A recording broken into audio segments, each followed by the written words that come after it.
Kumbai, meu nome é Soraida Molina Arnel. Explicação Efésios 5, versículo 1 até 5, parte 3.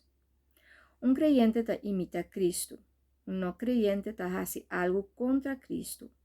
Bota mira patronte e persistência de um pensamento ou actuação de mentira, falsidade, maneira de papel vulgar, impureza e outra coisa que não elevar uma vida dedicada a Deus.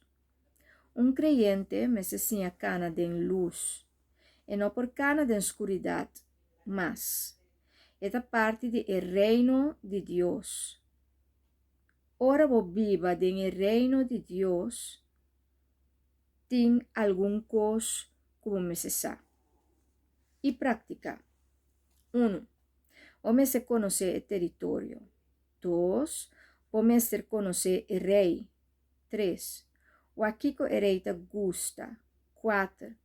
Please o rei. 5. Lagasa que te desobediência e picar, saque na luz.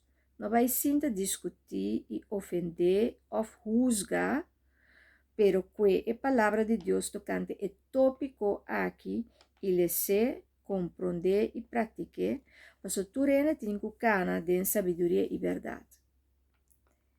Se dado caso, bota cana de reino de Deus, pero vou praticar nada outro, gente tá confusão.